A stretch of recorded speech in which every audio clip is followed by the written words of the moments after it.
人生をうまく着地したいという59歳男性のご相談ですけど、最近歯とか目とかね、年齢がだんだんそういう年齢になってきて、体の衰えっていうものを自分で痛感するようになられていると。でだんだん自分の死ということを意識されているということなんだと思うんですけど、だんだん自分が老いていくっていうことを意識されて、でその上でいかに自分の人生というものをきれいに最後ね着地させるかっていう表現されてますけど、とても素敵な詩的な表現をなさって、ね、いかに自分の人生をきれいに着地させるかで、お墓とか、相続の問題とかね、そういったものをできるだけこうクリアにしておかなきゃいけない。でご家族のことを心配されてますよね。奥さんとも今後も仲良くしたいし、自分の子供たちにも結婚してほしいし、ここから先どういうふうにしていったらいいのかっていうね、っていうところの質問です。この人に対してのというか、この方の課題問題、この方の課題はあります。でも問題はないんです。そして、なぜ問題がないか、課題があるのかという話をしますね。で、この方の素晴らしいところは何かといったら、体の衰えっていうものを感じ始めている。目がちょっと見えにくくなったとか、あるいは歯が悪くなったとか、耳もひょっとしてあるのかもしれませんけれども、自分の体の変化ですね、変化を年を取るに従って感じ始めるということはみんなあります。でここで自分の体の変化を感じ始めた時に、私はまだ年を取らないんだ、もうこんな年になっちゃったっていうことを認めたくない人っていうのが多いんですね。これは幼稚性です。もう60なのに20代のつもりでいる、その気持ちはいいです。でもどこかで自分は60になったっていうことを潔く認める。その上でだからもうダメだ、私はもう60だ、もうババアだ、ジジイだ、もうダメ、私は死ぬ、それは違いますよ。でも私は60になったんだということを自覚するっていうのはすごく大事です、ね。で体の変化を感じ始めて、自分の健康っていうものを改めて大事にしようとなさっている。それと同じように人生の変化っていうものを感じ始めて、自分の人生というものと改めて見つめ直して、今後の人生を大事にしようとしてるんです今。それがこの質問に現れているわけですね。だから素晴らしいなと思うんです。皆さん本当にそれ当たり前のようですけど、自分の人生っていうものを大事にしようとしてない人が多いです。最後の最後まで。それを自分の体の変化を感じ始めた、自分の人生の変化を感じ始めた、それを素直に受け入れて、残りの人生をどのように自分が生きていこうかと、死をちゃんと受け入れてる、見つめてるっていうことなんです。でここがすごいことなんです。でこれは年齢に限らず、50の時より40、40の時より30、30の時に20、さすがに10代で死を意識する人っていないかもしれませんが、できるだけ早い段階で自分の死というものを見て生きるということができるようになると、本当に人生というのは開けてくるんですね。でその意味でこの方は本当にね、自分の人生を大事にしようとなさってる。で何度も何度も私もそのビデオの中で話すんですけども、自分のことを大事にするということが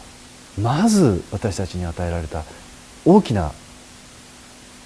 お役目です。でこれを自分のことを大事にしているようなつもりになって自分を傷つける行為、自分を傷つける感情、自分を傷つける生活をしている人たちが本当にたくさんいるわけですよね。自分のことを大事にしてるって言いながら、そうでしょ。自分を傷つけるぐらい酒を飲む、自分を傷つけるぐらいそれ分かっててタバコを吸う、自分を傷つける感情を持つ、しょっちゅう怒ってみたりね、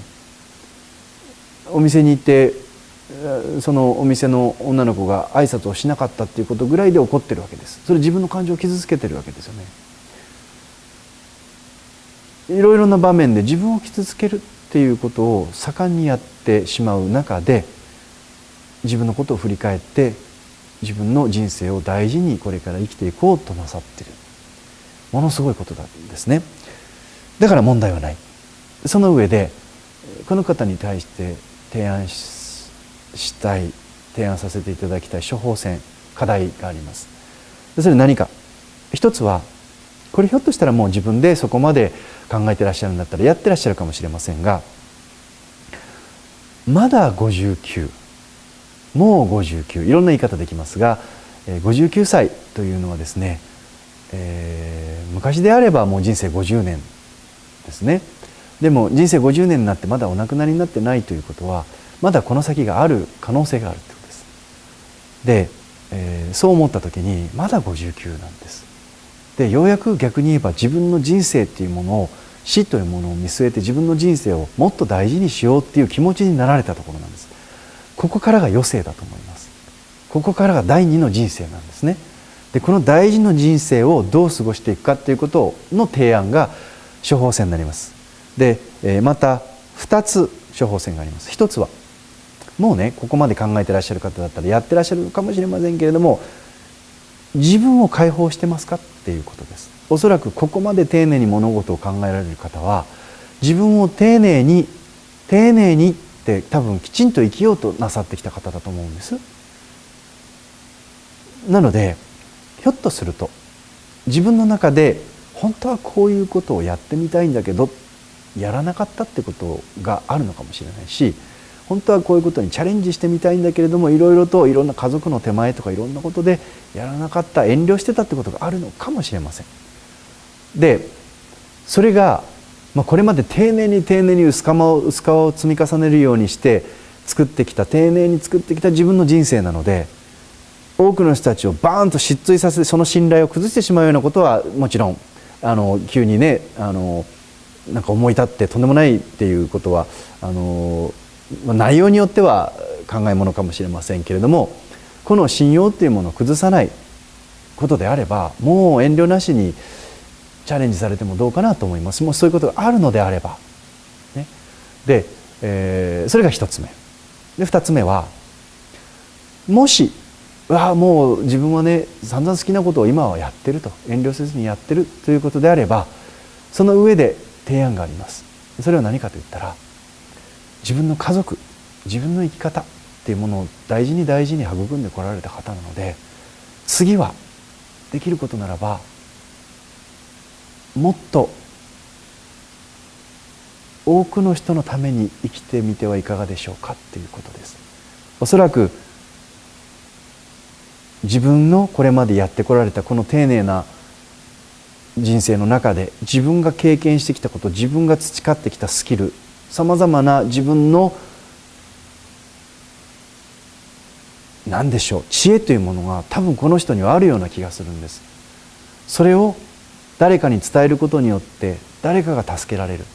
それを伝えることによって誰かが活力を得る、誰かが勇気づけられる、誰かがそんな楽しいことがあったのかと思う、そのようなことがあるんだったら、なんかそれをされたらどうかなと思ってます。なんか明日死ぬぐらいの感覚になってしまってるんです。家族と奥様と仲良くしたいし、子供たちを早く結婚してほしいしって、ね、で、もっとね、もうちょっとおそらくきっちりされているので、家族のことも大事にされて、子どもたちもある程度大きくなって結婚っていうね、まだ幼稚園じゃないはずなんです。この結婚っていうことだったら幼稚園生の時から結婚を望まないので、もう結婚手前に息子さんがなられている、娘さんがなられているのであれば、ある程度の年齢に子どもたちもなっているということなので、その子たち、奥様は多分そこまでおむつ替えるような細かい作業をしなくても自分で生きていくっていうことができるような状態だと思うので、そこを踏まえてあえて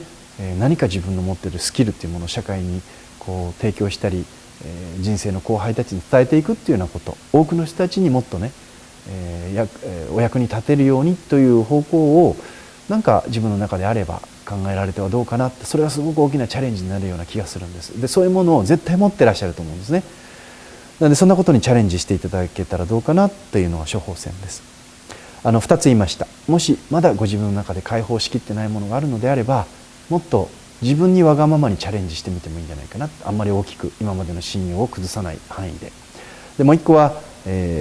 本当にまだ若いので、多くの人のために自分が役に立てることは何かないか、それがあるのであればそれをやってみようというようなことを、大胆に思われてもいいんじゃないかなっていうふうにして思ってます。はい、ということで、最後に、最近自分の死ということがブームでね見直すということをされる方が増えてきたんですけど、多くの人がねおっしゃることを聞いて違和感を少し覚えるんです。それ何かって言ったらね、きれいに自分の人生を終わらせたいっていうんです。きれいに自分の人生、人に迷惑をかけたくないっていうんです。それは素晴らしいことなんですね。でもあえて死というものをお送りする立場にいるお坊さんとしてですね、多くの死を送ってきた私が今感じることを言わせていただくと、迷惑かけて死んでもいいんですよ。で、きれいになんか死ななくても全然いいです。大事なことは、自分にお子様がいたり子供がいたり自分に家族がいるのであれば、自分自身が体を張って生きるということはどういうことか、死ぬということはどういうことかということをぜひ、もう死ぬつもりでいらっしゃるわけですから、死ぬ覚悟があるわけですから、それをね自分の体を持って最後までね若い人たちに見せつけてやろうっていうぐらいのつもりを持ってほしいと思うんです。でこれね本当面白いもんですよ。ちゃんと財産分与もして、ちゃんと子どもたちを成長させて、ある程度の資産をして、そして全部身辺整理して、で亡くなって方っていうのいるんです。そんな完璧な人がいるんですね、世の中には。やることなくて困るんです、終わった後。いや本当にね全部迷惑かからないようにしてあの人は行きましたって。で家族はそのお亡くなりになった後に手持ち無沙汰なんです。だから何もやることは全部きれいにして亡くなっていくわけですから。だからこうひたすら寂しさと悲しさが襲ってくるのに何にもやることがない。で一方あのクソ親父も200万借金残して死にやがったって言って死んだ後にもう息子さんプンプンしながら、でもう通夜の席で借金取りに睨まれながら、もう本当にあの親父めって言って悲しんでなんかいられませんって言って、もうどうしようもない親父だったって言ってる人ほど3回忌ぐらいまですると、いやいろいろあったけれどすっごい勉強になりましたと。親父もやっぱり人間だったんだな、いろんなことあって親父なりに苦しんでたんだなとかね、いやああいう人だったけど、まあなんか親っていうものをあの一連のごたごたの親の後片付けをしていく中で、こんなガラクタみたいなものって捨てながら、こんな借金のまた新しいものってやりながら、親っていうものがどうやって生きてきてどういうふうに苦しんできて、ああ一人の生身の人間だったんだなっていうことを、大変な後処理を3年間やってようやく親の本当の姿っていうのが分かった気がしますって嬉しそうに話したりするんです。で今ねなんかこうエンディングノートとか揉め事とかあんまりごちゃごちゃ発展するような財産とかね、そういうのは確かに揉めたら嫌ですけど、小銭残すのが一番揉めますけど、それも余談になりますけど、小銭残すぐらい100億円ぐらい残すんだったらいいと思いますけど、300万円残したら絶対喧嘩しますから、そんなのだったら遊びに使った方がいいと思いますよ。好きなことやって子供には一銭も残さない方がいいと思います。とにかく小金持ちが増えて困るんです。みんな100万円200万円300万円たかが1000万2000万ぐらいのことにね、もう血相変えて目の色変えてお通夜の席で兄弟が喧嘩してるんですよ。そんな財産なら残さない方がいい。かえって子供をダメにしますから。だからそういうのはむちゃくちゃにしてなくなっていくのは困りますけど、そうでないのであれば多少うまくいかないどっかでのたれ死にするぐらいの覚悟で、もうちょっと最後ね暴れてなくなってみてもいいんじゃないかなって。その方がかっこいいですよ。でとにかくお子さんいらっしゃるんだったら亡くなってからねお父さん真面目な人だったけど最後かっこよかったっていう、いや特に当たり障りのなく本当に真面目な人で、それもそれでいいと思います。最後まで真面目を貫き抜くっていうのは、通すっていうのはいいと思いますけど、真面目なりのチャレンジっていうものを見せていく、それが志半ばできれいに終わらなくてもいい、ね、もっと死に向かって自分自身を解放すればいいと思います。だって死んだら何も、あとは子供たちが何とかするでしょ。死んだら何も心配することないんですから、ね、別に奥さん子供悲しもうが関係ないっていうぐらいつもりで、ダイナミックに自分自身の中で、ね、自分のいいところも保ちながら、自分の子供たちがずっと語り継いでいくようなお父さんっていう姿を最後ね、余生で見せられるっていうことが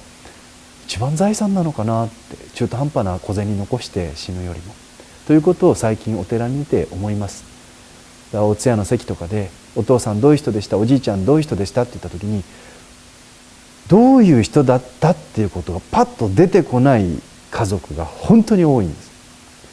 いや特にこういうふうで会社に行って勤めてこういうふうでこういうふうでこういう人でした、それはそれでいいと思います。でもね、なんか戒名をつけられないんですよ、特徴なさすぎて。クソ真面目でずっと真面目だって、これ特徴です。でもなんか真面目なようだけどちょっと時々ちょっとこういうちょっとなんですみんな。どれがっていう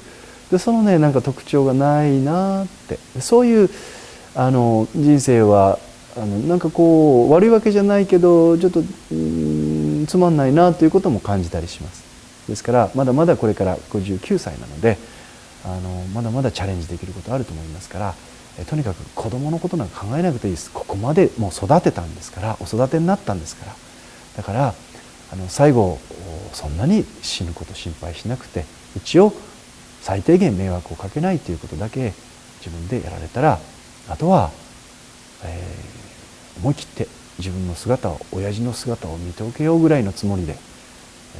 ご自分のチャレンジをされてみてはいかがでしょうか。きっと素敵な余生になると思います。以上です。